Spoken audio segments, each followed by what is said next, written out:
Nós não estamos aqui por causa de número de pessoas. Nós não estamos aqui por causa do dinheiro que os irmãos ofertam de tão bom coração. Nós não estamos aqui por causa de poder humano, por causa de política, por nenhum interesse humano, material, temporal, histórico, passageiro.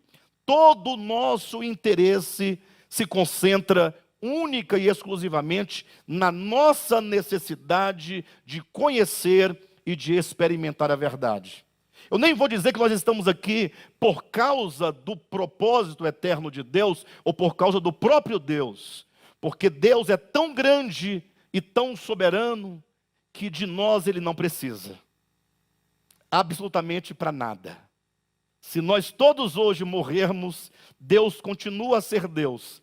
A obra dele continua inalterada, porque ela é inalterável. Ela continua intocada e continuará intocável, porque qualquer coisa que se faça para macular a obra de Deus, não é possível que a macule, senão nas consciências e nos corações dos homens. Mas a obra de Deus não pode jamais ser tocada por homem algum, pela própria incapacidade do homem de tocar em algo tão inatingível, tão espiritual, como é o caso da obra de Deus, da causa de Deus, do supremo propósito de Deus. Então esse ministério, ele existe por sua causa, pela necessidade que você tem de ter um maior conhecimento, um melhor entendimento da verdade, maior experiência com a verdade.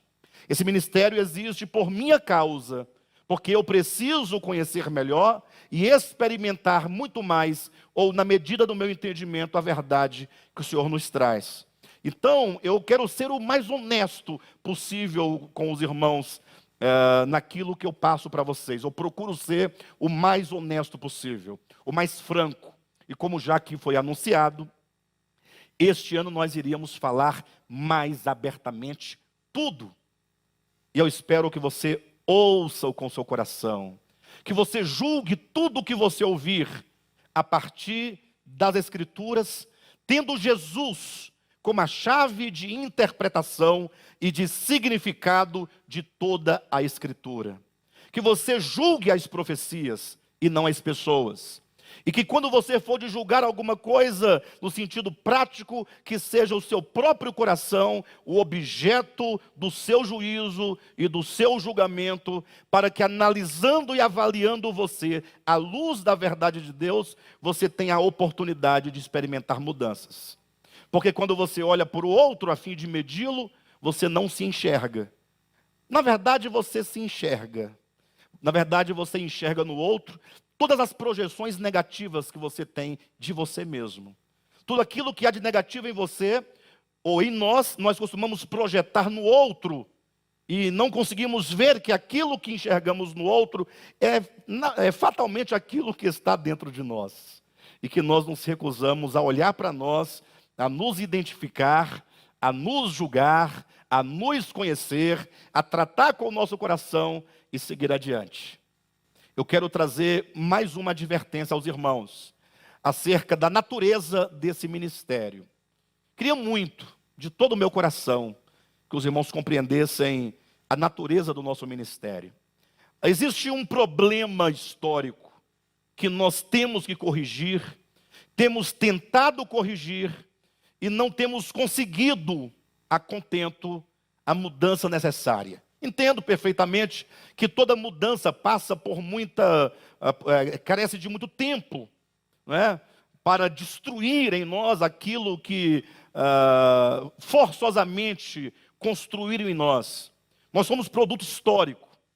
Acontece que a igreja de Jesus Cristo, a princípio entenda, Jesus nunca fundou nenhuma instituição chamada igreja. Jesus era apenas alguém que andava de um lugar para outro, contatando pessoas, falando do Pai, falando do reino de Deus, falando do amor de Deus, falando da graça, falando da misericórdia, falando do perdão, expondo as misérias humanas, quando essas misérias eram fruto de um coração farisaico, quando as misérias humanas são tomadas e são aplicadas contra o outro, em nome de Deus, Jesus então vinha para destruir com a verdade qualquer espírito de fariseu, de condenação que esses homens ou aqueles homens poderiam ter.